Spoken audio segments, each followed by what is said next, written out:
Bapa, kami bersyukur karena tidak ada satupun manusia yang lahir dalam dunia ini karena kebetulan saja. Apalagi karena kecelakaan.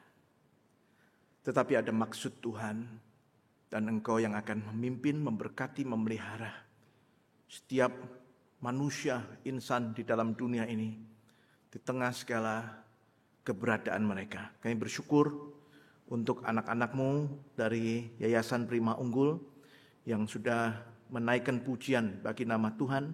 Engkau berkati mereka satu demi satu. Khususnya ya Tuhan, biarlah masa depan mereka Tuhan yang akan menuntun, memimpin, memberkati. Sehingga mereka sungguh-sungguh boleh melihat Tuhan yang memberkati mereka adalah Allah yang setia.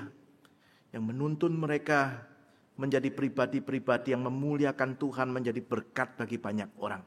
Berdoa untuk yayasan ini Engkau juga yang akan mencukupkan segala kebutuhan mereka. Dan Tuhan pakai untuk menjangkau anak-anak yang membutuhkan ya Tuhan. Sehingga mereka boleh dibimbing, dibina, bahkan boleh dipersiapkan untuk pekerjaan-pekerjaan yang Tuhan sudah sediakan bagi mereka. Bapak, saat ini kami berdoa untuk firman Tuhan yang akan kami dengar bersama, belajar bersama. Engkau berkati ya Tuhan, supaya firman ini sungguh-sungguh boleh meneguhkan kami, menguatkan kami, menegur kami, menghibur kami. Khususnya kami sekalian ya Tuhan yang sudah hadir di sini dan Engkau tahu kebutuhan kami pribadi lepas pribadi. Pakailah hamba-Mu yang lemah dan terbatas ini supaya boleh menjadi alat kemuliaan Tuhan yang mendatangkan berkat bagi anak-anak-Mu. Demikian kami berdoa di dalam nama Tuhan Yesus Kristus, Juru Selamat kami yang hidup. Amin. Shalom. Selamat pagi. Saudara, senang sekali pagi ini boleh menyapa saudara sekalian, boleh beribadah bersama dan membagikan firman Tuhan. Saudara, karena ini kali pertama saya datang ke GKY PIK, izinkan saya memperkenalkan diri, nama saya Irwan Pranoto. Saya staf pengajar di STT Saat di Malang, saudara. Ya, kalau saudara lagi jalan di Malang boleh mampir. Tadi Pak Dani bilang sudah pernah mampir. Jadi saya mengundang saudara-saudara yang lain juga. Salam dari keluarga besar STT Saat Malang untuk jemaat GKY PIK di tempat ini. Tuhan memberkati saudara. Nah, saudara, hari Selasa 31 Oktober besok, Selasa besok ini, kita akan bersama-sama saudaraku menyambut peringatan Hari Reformasi yang ke-506, saudara. Itu sebabnya hari ini kita diajak untuk bersama merenungkan satu topik yang ditekankan dalam semangat reformasi. Saudara, mungkin kita sudah tidak asing dengan istilah 5 sola dalam reformasi. Ya, 5 saudara ya. Yaitu misalnya sola gratia, diselamatkan oleh anugerah semata. Sola fide, diselamatkan hanya melalui iman. Solus Christus, diselamatkan dalam Kristus semata. Sola scriptura, diselamatkan sesuai dengan Alkitab saja. Dan soli Deo gloria, diselamatkan hanya bagi kemuliaan Allah. Ini 5 sola yang biasa kita dengar. Saudara, 5 prinsip ini adalah butir-butir yang penting sekali di dalam iman Kristen. Tetapi pagi hari ini kita diajak untuk melihat satu butir yang lain, saudara, yang memang tidak termasuk dalam ke-5 sola ini. Tetapi butir ini juga sangat penting, ya. Kalau saudara menebak sola ria atau sola sido, saudara salah, bukan itu saudara maksud saya ya. Tetapi hari ini kita diajak untuk melihat satu sola yang lain yang disebut sola experientia, yang berkenaan dengan aspek pengalaman dalam doktrin Kristen, saudara. Pengalaman. Dalam satu tulisannya, Martin Luther, reformator itu, pernah menyatakan di bagian akhir sesinya dalam bahasa Latin, sola experiential facit theologum. Yang kira-kira artinya, hanya oleh pengalamanlah seorang teolog itu terbentuk atau lahir. So di dalam pengalamanlah orang itu memikirkan dan menggumulkan tentang apa yang dipercayainya. Tentang pengalamannya akan Allah, tentang imannya. Saudara, iman yang dibicarakan dalam kekristenan adalah iman yang dialami. Bukan sekedar diketahui atau dipahami. Bukan sekedar dibaca atau dipelajari, tapi iman yang sungguh nyata dalam kehidupan keseharian.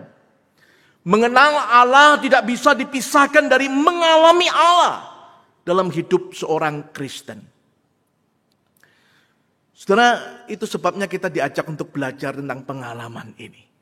Mungkin sudah lama kita belajar di katekisasi, dalam berbagai macam pembinaan.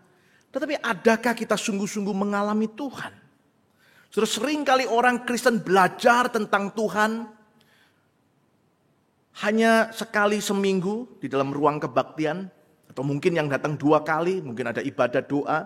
Atau mungkin yang 3 kali, ada acara-acara yang lainnya. Tetapi kemudian Tuhan hanya ditinggalkan saja di gereja.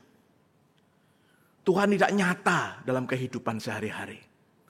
Orang Kristen hanya datang kepada Tuhan ketika beribadah.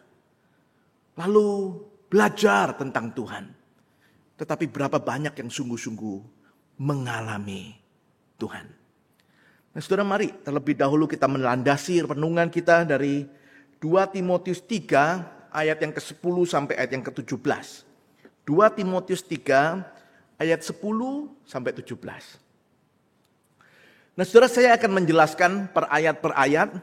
Nanti di bagian selanjutnya saya akan memberikan sebuah contoh narasi di dalam Perjanjian Lama tentang pentingnya mengalami Tuhan. Pengalaman itu di dalam pengenalan kita akan Tuhan. Ya, mari kita sekarang perhatikan terlebih dahulu bagian ini. 2 Timotius 3 mulai ayat yang ke-10. Ayat 10, saudara. Tetapi engkau telah mengikuti ajaranku, cara hidupku, pendirianku, imanku, kesabaranku, kasihku, dan ketekunanku. Setelah surat 2 Timotius kemungkinan adalah surat Paulus yang terakhir di antara 13 surat Paulus dalam Perjanjian Baru. Ini kemungkinan tulisan Paulus yang terakhir. Saudara, dia menulis kepada Timotius, anak rohaninya, untuk meneguhkan dia. Saudara, ia meneguhkan Timotius untuk sungguh-sungguh mengingat, mengikuti ajarannya. Tapi Paulus tidak berhenti sampai ajarannya. Paulus juga menekankan tentang pentingnya mengingat, mengikuti cara hidupnya. Saudara, dia memaksudkan di sini termasuk pendiriannya, imannya, kesabarannya, kasihnya, ketekunannya. Artinya, saudaraku, bagi Paulus yang penting bagi Timotius bukan sekedar apa yang dia pelajari, mungkin di kelas-kelas yang keluar hanya dari mulut Paulus misalnya. Tetapi apa yang dipelajarinya juga dalam pengalamannya bersama Paulus. Timotius bukan sekedar duduk di kelas lalu pulang ke rumah seperti banyak anak sekolahan hari ini. Tetapi Timotius mengikuti Paulus. Mengikuti bapak rohaninya ini. Mengikuti gurunya ini. Mengalami Tuhan di dalam berbagai aspek kehidupannya. Nah, Paulus mengatakan, ingatlah itu. Ikutilah ajaranku dan cara hidupku. Saudara, Paulus melihat pentingnya pengalaman. Dan bagaimana ajaran yang benar itu adalah ajaran yang sungguh dialami di dalam kehidupan anak-anak Tuhan. Ayat 11, saudara. Engkau telah ikut menderita penganiayaan dan sengsara seperti yang telah kuderita di Antiokhia dan di Ikonium dan di Listra. Semua penganiayaan itu kuderita dan Tuhan telah melepaskan aku daripadanya. Seperti yang Paulus maksudkan dengan pengalaman itu rupanya bukan hanya sekedar pengalaman-pengalaman yang menyenangkan. Paulus di sini membicarakan tentang aniaya, tentang sengsara. Paulus mengatakan yang telah kau derita dengan aku. Jadi rupanya antara guru dan murid ini, saudaraku, antara mentor dan menti rohani ini, saudara, mereka bersama-sama telah mengalami hal-hal yang menyakitkan, pergumulan yang tidak mudah, yang disebutnya sebagai penderitaan dan aniaya. Bukan cuma di satu tempat. Paulus menyebut tentang di Antiokhia, Ikonium, Listra, di banyak tempat. Berbagai pengalaman itu. Dan bukan hanya sekedar pengalaman yang menyakitkan. Paulus mengatakan di tengah-tengah kesulitan itu, kita mengalami Tuhan yang melepaskan kita. Saudara, Paulus ingin mengatakan, ingatlah itu. Ajaranku dan juga cara hidupku. Khususnya bagaimana aku menghadapi kesulitan. Aku menghadapi pergumulan. Bersama-sama kita telah menderita. Kita mengalami aniaya dan sengsara. Tetapi Tuhan melepaskan kita. Pengalaman itu saudara, bagi Paulus penting sekali. Ayat 12 dan 13. Memang setiap orang yang mau hidup beribadah di dalam Kristus Yesus akan menderita aniaya. Sedangkan orang jahat dan penipu akan bertambah jahat. Mereka menyesatkan dan disesatkan. Saudara, Paulus menambahkan kehidupan yang sulit, pergumulan itu adalah hal yang akrab sebenarnya dengan hidup Kristen. Orang Kristen yang sungguh-sungguh, kata Paulus di sini, beribadah adalah orang yang akan mengalami kesulitan, akan mengalami pergumulan hidup. Kesulitan dan pergumulan itu bukan dihindarkan dalam hidup orang percaya, tetapi diizinkan supaya melaluinya orang-orang Kristen, orang-orang percaya boleh mengalami Tuhan. Bagaimana Tuhan menyertai, bagaimana Tuhan melepaskan melalui kesulitan-kesulitan. Paulus ingin mengatakan hidup Kristen memang tidak mudah. Bukan cuma karena kita hidup di dalam dunia yang penuh dengan dosa. Tetapi juga ada orang-orang, ada si jahat yang terus bermaksud jahat, menjebak, bahkan mempersulit hidup Kristen. Bagi Paulus itulah hidup Kristen. Dan Paulus mengatakan, kalau kita mengalaminya, kalau kita melalui kesulitan itu, di sanalah kita mengalami Tuhan. Puji syukur kepada Tuhan. Ayat 14, 15. Tetapi hendaklah engkau tetap berpegang pada kebenaran yang telah engkau terima dan engkau yakini. Dengan selalu mengingat orang yang telah mengajarkannya kepadamu.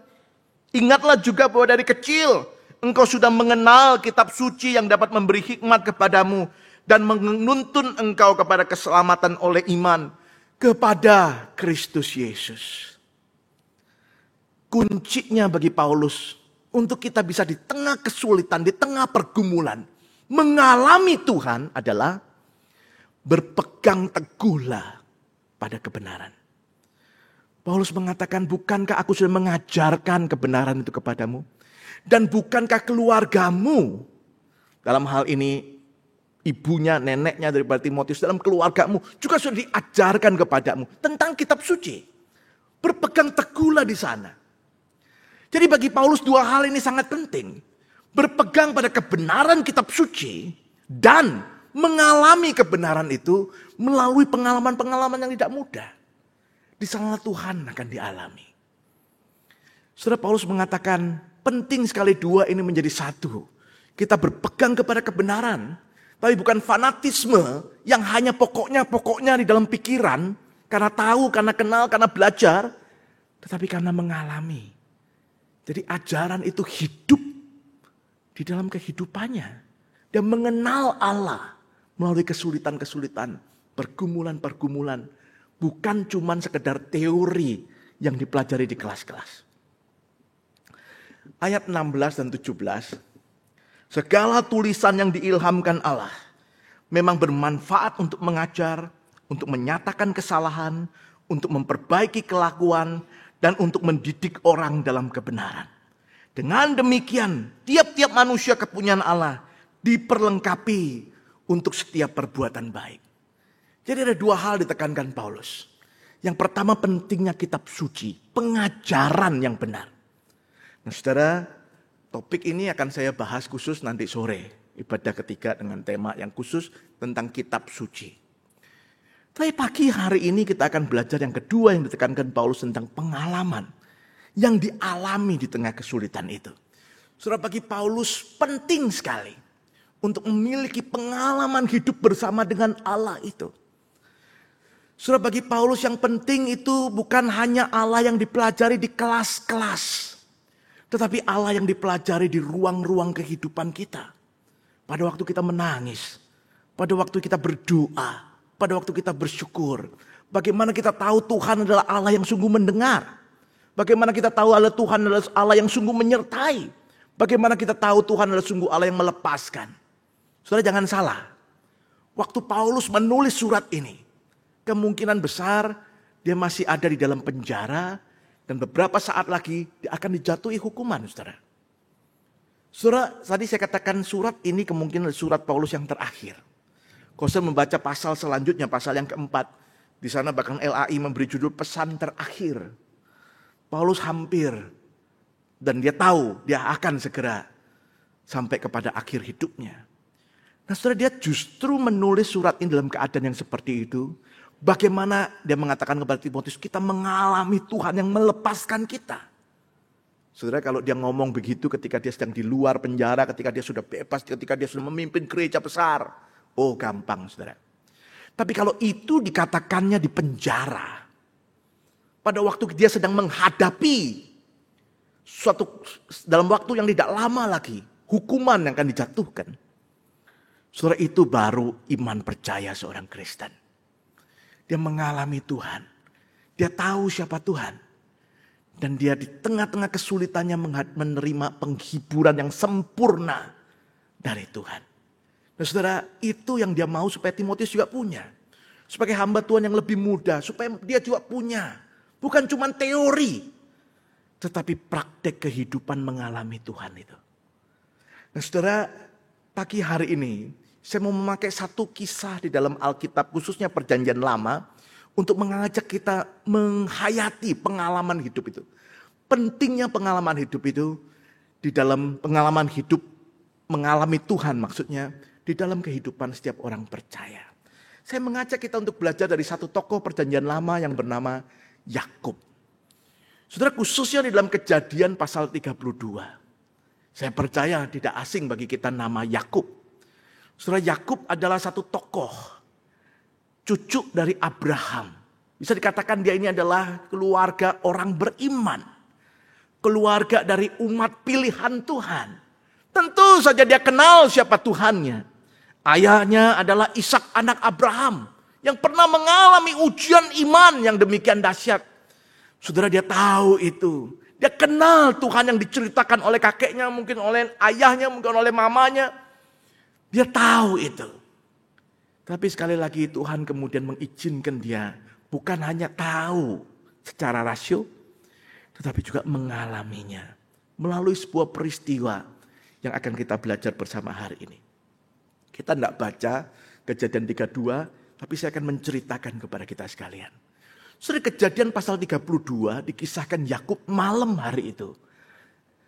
Hatinya takut dan sesak. Mengapa, saudara? Saudara, dia teringat 20 tahun sebelumnya. Dia sedang ada di rumahnya. Dia telah menipu papanya dan kokonya untuk mengambil hak kesulungan yang mestinya jatuh kepada kakaknya.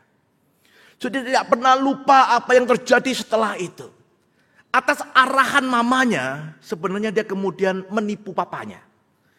Papanya itu mau memberkati kokonya, saudara, untuk menerima hak kesulungan. Papanya berkata, bikinkan dulu makanan kesukaanku. Kokonya itu orang yang suka berburu, jadi pergi. Nah, Yakub adalah anak yang suka di rumah. Anak mama. Sedikit manja. Kalau Esau kita bisa mengerti bagaimana dia mengalami Tuhan. Mungkin di luar rumah dia ketemu dengan perburuan itu saat-saat yang tidak mudah seperti Daud misalnya. Tetapi Yakub tinggal di rumah. Dia belajar Tuhan dari cerita, dari ngomongan, dari ajaran. Setelah hari itu mamanya bilang, kamu nyamar jadi kokomu. Mama bikinin makanan kesukaan papamu. Terimalah hak kesulungan itu. So dia menipu papanya. Dia datang kepada papanya. Waktu papanya panggil, dia datang. Papanya dengar ini suara Titi, bukan suara Koko. Dia bilang, coba maju sedikit. Nah, Ishak yang sudah tua, mata kurang jelas. Dia bilang, coba maju, papa mau pegang. Kenapa pegang? Karena yang bedakan Koko sama Titi adalah Koko berbulu, adik enggak. Jadi papa suruh maju, terus pegang. Kalau ada bulunya berarti Koko. Kalau adik enggak ada bulunya. Nah, saudara, mamanya sudah tahu itu. Sehingga mamanya sudah pasang bulu domba sama anak kecilnya ini. Sehingga waktu dia datang ke depan Ishak, dia pegang-pegang, ada bulunya. Dia walaupun ragu-ragu tapi kok ada bulunya, dia berkati hak kesulungan itu. Nah saudara, hak kesulungan itu jatuh kepada Yakub dengan cara penipuan. Dia menipu papanya, menipu kokonya.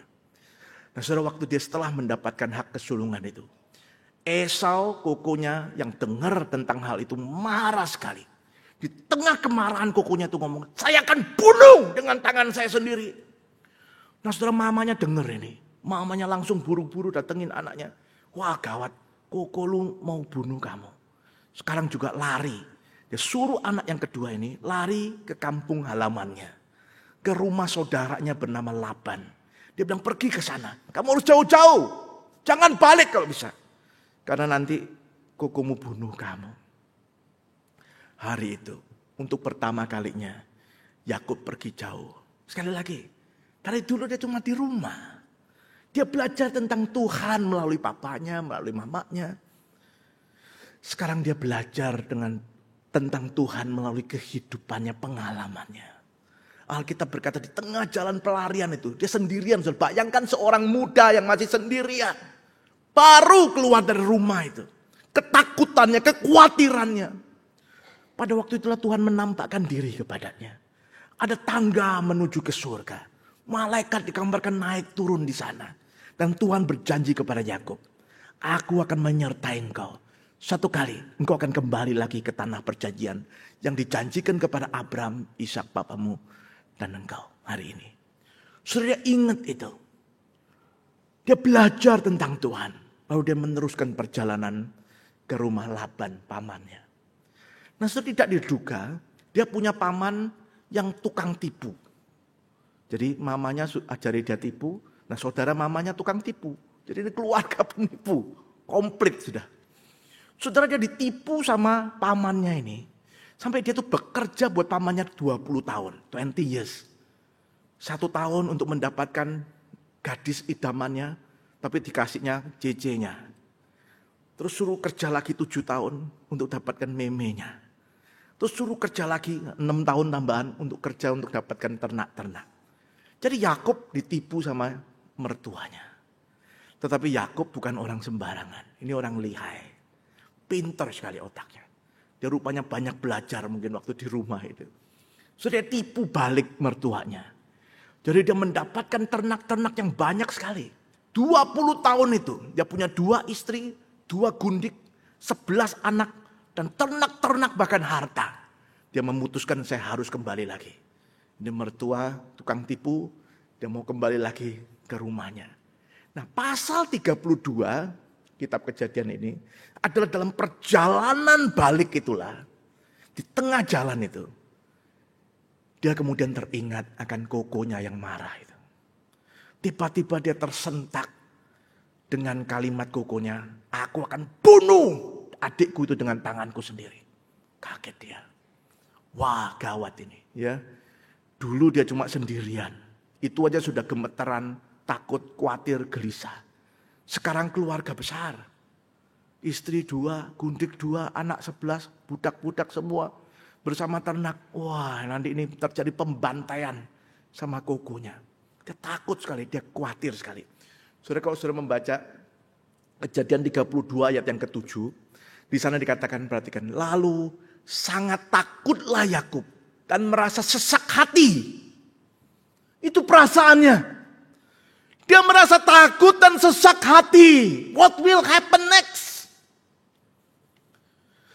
Saudara sekali lagi Yakub tuh lihai. Lalu dia membagi pasukannya menjadi 2 grup. Satu di depan, yang satu lagi di belakangnya. Masing-masing dia kasih SOP. Apa yang harus mereka lakukan ketika Esau datang. Oh sebelum itu saudara. Sebelum itu dia utus orang dulu. Ya, utus orang untuk lihat Esau ngapain. Marahnya sudah turun belum. Orang itu pergi balik lagi bilang. Oh kokomu lagi kesini bawa 400 orang. Makanya itu lebih takut lagi dia. 400 orang cilaka habis saya. Jadi dia bagi grup 2. Masing-masing dia kasih hadiah-hadiah. Kalau sudah baca Pak Kejadian 32. Itu ada ratusan ternak saudara. Ada kambing, sapi, onta. Itu domba, itu disediakan. Jadi grup pertama kalau koko datang, nah kamu harus ngomong begini, harus kasih ini, kasih itu semua, semoga dia turun. Kalau dia turun emosinya, puji Tuhan. Tapi kalau dia tidak turun emosinya, ada grup kedua. Nah grup kedua juga disiapkan juga. Dikasih hadiah-hadiah macam-macam. Begitu dia datang langsung kasih katanya. Supaya turun amarahnya. Dia pikiran luar biasa. Ahli politik. Dia tahu kalau ini gagal ini gagal ini. Jago sekali. Masih kurang saudara. Dia bawa istrinya, anaknya menyeberang sungai Yabok. Ini namanya buying time. Kalau nanti itu Esau marah, ada grup pertama. Dia bisa lari. Kurang grup kedua, dia lari lebih jauh. Kurang lagi, nah itu sudah nyebrang. Jadi kan Esau jadi perlu menyeberang, perlu waktu lagi. Itu namanya buying time. Gitu. Jadi dia bisa lebih jauh sehingga aman. Itu pikirannya. So pikiran yang lihai sekali. Dia tahu persis apa yang akan terjadi, kira-kira begitu. Dan dia menyiapkannya. Tetapi malam itu firman Tuhan. Setelah mengatur itu semua. Setelah istri sama anaknya dipindahin ke seberang sungai itu. Malam itu di pinggir sungai itu. Dia jalan. Hilir mudik situ. Dia takut. Dia gelisah. Saudara pernahkah saudara dalam keadaan seperti itu? Kita seakan-akan sudah mengatur semua. Kita investasi ini, investasi itu, kita atur ini, kita atur itu, kita atur anak kita begini, atur anak kita begitu. Kita sudah sediakan semuanya. Tapi kita masih ada something wrong. Ada yang kurang. Kok masih tidak tenang. Saudara manusia itu terbatas. Manusia ada di dalam keterbatasannya untuk tahu. Itu sebabnya ada kegelisahan. Itulah yang dirasakan oleh Yakub malam hari itu. Dia kenal tentang Tuhan, dia tahu tentang Tuhan, dia belajar tentang Tuhan. Tetapi malam hari itu dia takut dan gelisah. Dia nggak tahu kenapa. Dia jalan malam-malam itu di kegelapan malam. Nah, pada waktu itulah Tuhan menampakkan diri kepadanya. Tuhan muncul, kita nggak jelas modelnya apa, tapi kita diberitahu ada seorang laki yang terus bergulat dengan Yakub. Itulah pengalaman dengan Tuhan. Saudara, Yakub mengalami pergulatan dengan Tuhan. Bergulat itu kira-kira gambarannya kayak gini, saudara. Ya, ketika dua orang itu saling memegang mungkin kerah pakaian masing-masing itu, terus putar-putar gitu, putar. Cari apa? Cari kesempatan untuk menjatuhkan lawan. Kok lawan jatuh, menang. Sehingga putar-putar begitu. Karena Alkitab mengatakan semalam-malaman. Saudara, inilah caranya Tuhan memberikan pengalaman experiencing God itu. Sola experientia itu kepada Yakub.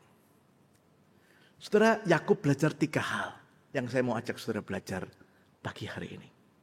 Yang pertama saudara pada waktu dia bergulat itu menarik sekali. Alkitab mengatakan pada waktu fajar mau menyingsing, jadi mau menjelang pagi itu, orang ini, Tuhan itu mempelecokkan pangkal pahanya, terus Yakub itu jatuh. Ya, jadi matahari mau terbit, orang ini memelecokkan pangkal paha, Yakub itu langsung jatuh, tersungkur di tanah. Waktu baca ini saya rasa aneh.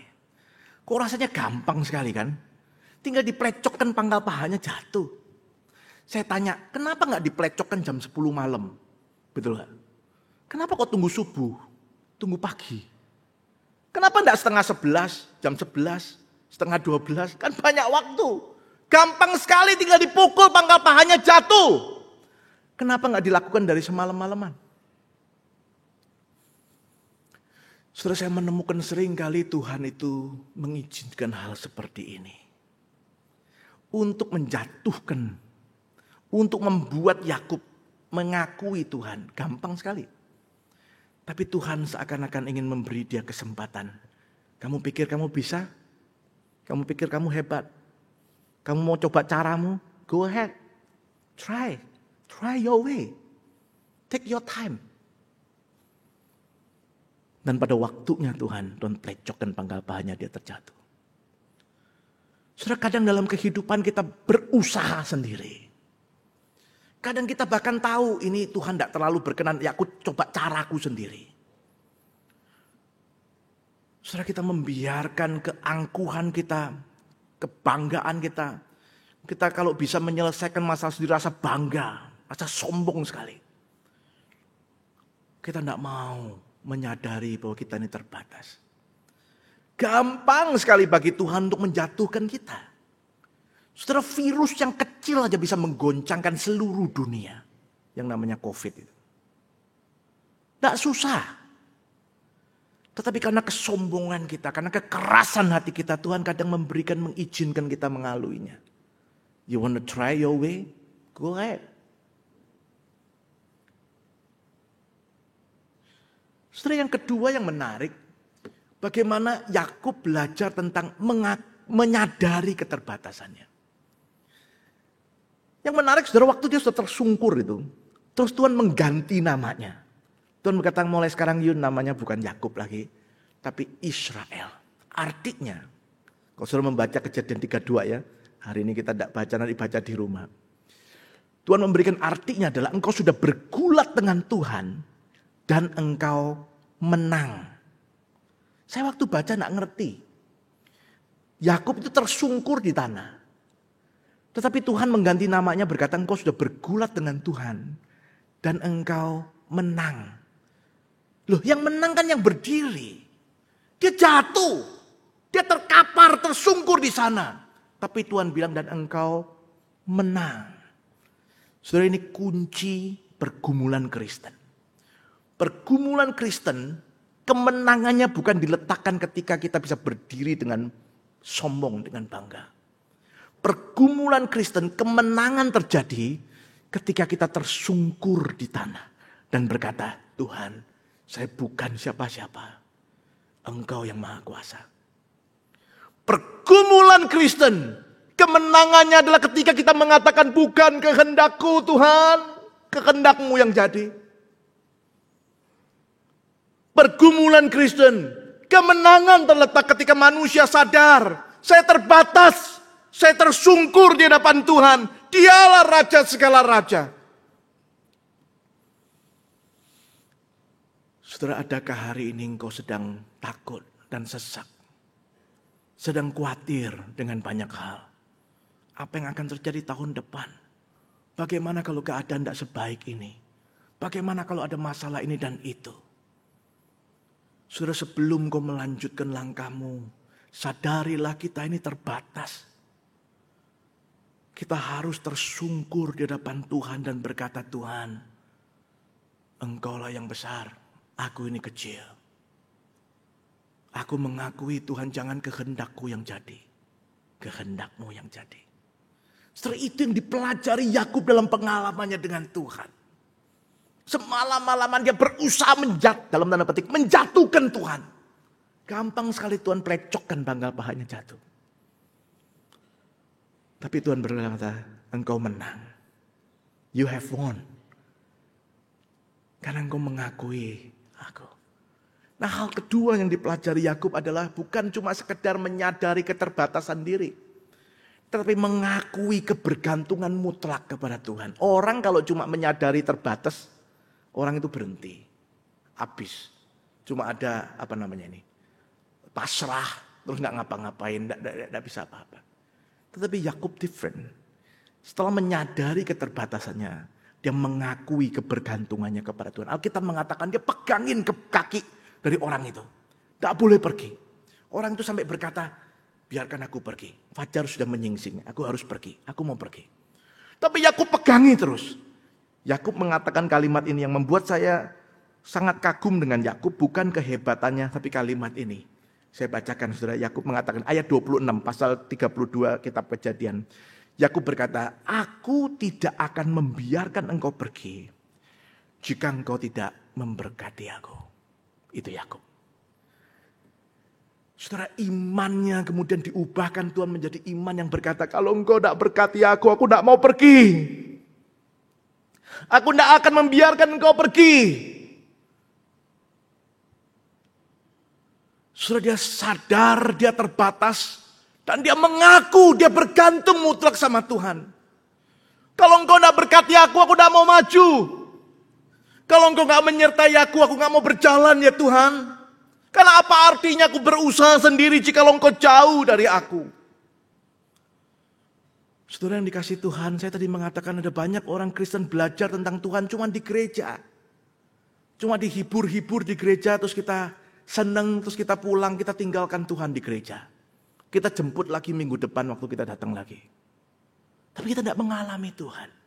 Yakub berbeda. Yakub mengakui aku bergantung sama Tuhan. Kalau engkau tidak sertai aku tidak mau melanjutkannya. Punyakah kita iman seperti ini? Tuhan, apa artinya aku punya ini dan itu, tetapi engkau tidak bersama dengan aku? Mungkin aku begitu hebat, punya strategi yang luar biasa. Tetapi hatiku masih ada kegelisahan, ada kekhawatiran. Ada banyak uncertainty, ketidakpastian yang membuat aku khawatir. Dia menyadari keterbatasannya. Dan dia mengakui kebergantungannya pada Tuhan. Kalau engkau tidak berkati aku tidak maju Tuhan. Itu iman Yakub. Dia belajar dari pengalaman. Dia hanya mau kalau Tuhan bersama dengan dia. Dia hanya mau kalau Tuhan menyertainya, memberkatinya. Punyakah kita iman seperti itu? Tuhan sertai aku. Pegang tanganku. Jangan lepaskan aku. Karena aku ada di dunia yang penuh dengan kesesatan. Aku ada di dunia yang begitu jauh dari engkau. Kalau bukan engkau yang pegang aku tidak bisa Tuhan. Yang terakhir saudara. Yakub bukan hanya belajar menyadari keterbatasannya. Mengakui kebergantungannya. Tetapi dia juga belajar untuk percaya pada kesetiaan Tuhan. Untuk melangkah. Saudara setelah diberkati. Jadi orang ini setelah pegangin terus kemudian dia mau memberkati. Yakub tuh sempat tanya satu pertanyaan. Sekali lagi nanti saudara baca Kejadian 32. Terus dia tanya sama orang itu. Siapa namamu? Menarik sekali orang itu tidak menjawab. Yakub tanya siapa namamu? Orang itu tidak menjawab. Tetapi dia memberkati Yakub terus pergi. Saudara ini pelajaran penting yang dipelajari Yakub. Seringkali dalam kesulitan, dalam pergumulan. Ada pertanyaan kita yang gak dijawab Tuhan. Tidak semua pertanyaan kita dijawab Tuhan. Tuhan hanya mau kita percaya. Saudara pernahkah saudara mengalami pergumulan yang saudara bertanya tapi saudara tidak menemukan jawabannya? Kenapa ya Tuhan kok tidak jawab? Saudara percayalah Tuhan itu lebih tahu apa yang baik buat kita. Seringkali tidak tahu itu lebih baik daripada tahu. Seringkali saudaraku kita merasa kok aku tidak tahu kenapa Tuhan aku mengalami sakit ini. Mengapa Tuhan aku mengalami kegagalan ini. Mengapa Tuhan kok tidak dijawab. Saudara Ayub dalam pergumulannya. Kalau saudara baca Ayub dari pasal 1 sampai 42. Sampai akhir hidupnya Tuhan tidak menjawab dia. Mengapa dia harus dicobai oleh iblis sampai sedemikian rupa. Tuhan hanya mengatakan kepada Ayub, di mana engkau waktu aku menciptakan seluruh alam semesta ini. Saudara Ayub bertanya, Tuhan membalas dengan pertanyaan. Tidak dijawab. Tuhan hanya mau engkau percaya. Di mana engkau waktu aku menciptakan alam semesta ini. Aku lebih tahu apa yang baik buat engkau. Aku lebih tahu kalau engkau nggak tahu itu lebih baik daripada engkau tahu. Percayalah dan melangkah bersamaku. Setelah itu yang Yakub pelajari. Dia tanya. Dia tidak mendapat jawaban. Tapi dia melihat matahari terbit. Gelap yang menyesakkan itu. Sekarang diganti dengan cahaya matahari. Yang penuh dengan pengharapan. Hari itu Yakub belajar mengalami Tuhan. Melalui kesulitan hidupnya. Dia sadar dia terbatas. Dia mengakui. Dia bergantung sama Tuhan. Dan dia percaya. Tuhan itu setia. Dan dia mulai belajar melangkah. Setelah hari ini mungkin ada di antara kita yang juga sedang bergumul. Mungkin engkau juga merasa takut dan sesak. Engkau sudah menyiapkan ini dan itu. Tetapi engkau tidak yakin. Apa mungkin bisa melaluinya. Saudara pagi hari ini melalui peringatan hari reformasi juga. Mari kita mengalami Tuhan. Saya harap saudara mulai menyadari aku memang manusia yang terbatas. Kalau bukan Tuhan, aku tidak mungkin. Biar Tuhan kau berjalan di depanku. Gandeng tanganku. Aku cuma mau percaya. Banyak hal aku tidak ngerti. Tapi waktu Tuhan pasti yang terbaik. Jalan Tuhan pasti yang terbaik. Walaupun aku tidak ngerti. Mungkin aku tidak suka juga. Tetapi itulah yang terbaik buatku. Pimpin aku setia. Pimpin aku mengalamimu melalui kesulitan-kesulitan yang aku hadapi. Sebelum saya mau mengakhiri khotbah ini dengan satu klip singkat, saudara, untuk kita sekalian. Mari kita saksikan bersama. Boleh diputar?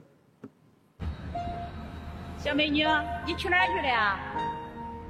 上哪儿去了？这么晚了？啊？这么晚了，你去哪儿去了？恁家是哪儿的？啊？北庄啊？不是北庄啊？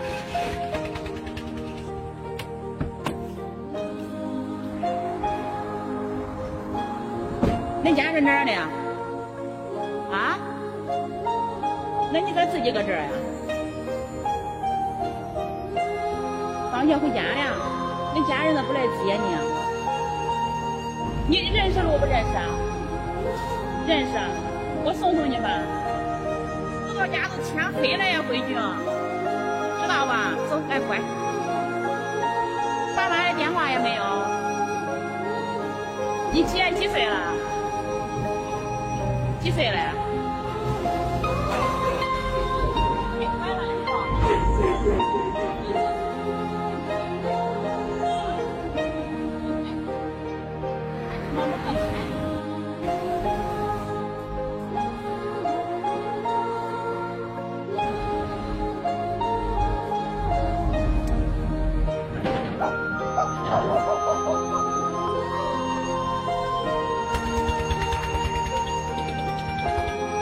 你看我都跟你走这么久了，咋还没到家呢？还有多远呢？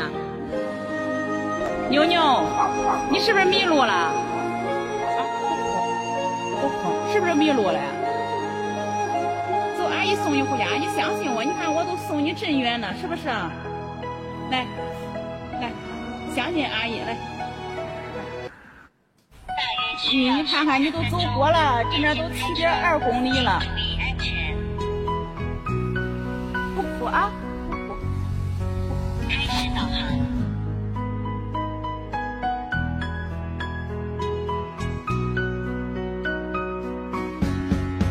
你碰见好人真的，你走着哭着，走着哭着，那是人家的树立的，他这不花是。Saudara, anak itu kira-kira usia 7 tahunan. Satu hari dia tuh pulang sekolah, mungkin orang tuanya entah lupa atau terlambat jemput. Jadi dia mulai mau coba pulang sendiri itu. Dia pikir dia tahu rumah. Tapi rupanya dia tersesat. Dia salah jalan. Jadi di jalan ada AI tadi yang mau bantu dia. Tapi dia takut. Dia menghindar, dia coba jalan terus. So ditambah jalan, tambah jauh. Sampai kira-kira bermile-mile jauhnya. Sampai akhirnya dia menyerah. Akhirnya hari jadi malam. Tambah takut, tambah gelisah, tambah khawatir, tambah sesak. Akhirnya dia menyerah. Waktu lihat klip ini saya membayangkan, bukankah kita, saudara dan saya, kadang seperti itu. Kita mencoba cara kita. Kita merasa kita bisa kok. Kita tahulah. Tetapi kita semakin coba, semakin jauh, kita semakin sesak, takut, gelisah. Tuhan ulang-ulang berkata, trust me, percayalah, I will help you. Tapi kita tidak mau. Kita mengabaikan Tuhan. Kita anggap cara kita yang benar. Tuhan bilang percayalah, cara saya ini yang lebih baik. Kita tidak menghiraukan dia. Kita jauh, semakin jauh.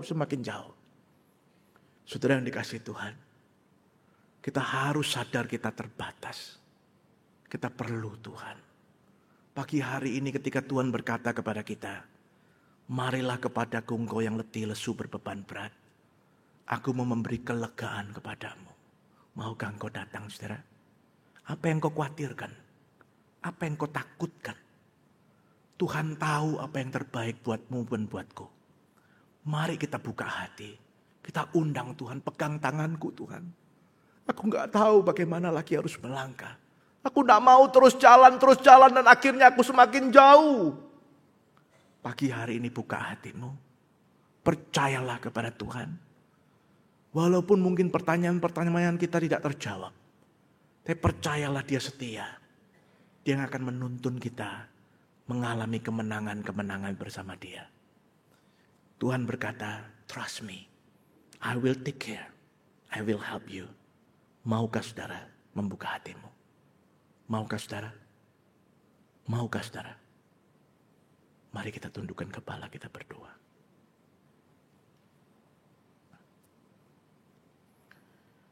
Di ruangan ini Tuhan, kami sering belajar tentang Engkau. Tetapi sesering itu pula kami meninggalkan Engkau. Hanya mengandalkan kekuatan kami sendiri. Dan menganggap firman Tuhan hanya sebagai hiburan hari Minggu semata. Ampuni kami Tuhan. Kami tahu kami butuh Engkau. Tak mungkin kami bisa melangkah tanpa Engkau. Tuhan bertahtalah dalam hidup kami. Peganglah tangan kami. Kami khawatir tentang anak kami. Kami khawatir tentang orang tua kami. Kami khawatir tentang bisnis kami. Kami khawatir tentang kesehatan kami. Kami khawatir tentang masa depan kami. Ada banyak kekhawatiran Tuhan. Pagi hari ini kami rindu untuk berserah kepada Tuhan. Untuk percaya. Pegang tangan kami. Anugerahkan kepada kami kelegaan yang Engkau sudah janjikan bagi siapa yang datang kepadamu. Tuhan berkati jemaat-Mu. Berkati gereja-Mu. Bukan hanya untuk lebih kenal dengan Tuhan. Tapi untuk lebih lagi dalam lagi mengenal Tuhan. Yang melingkupi mereka. Yang melindungi mereka. Yang memberkati mereka. Dalam nama Tuhan Yesus. Juru selamat kami yang hidup. Kami berdoa. Amin. Tuhan memberkati saudara sekalian.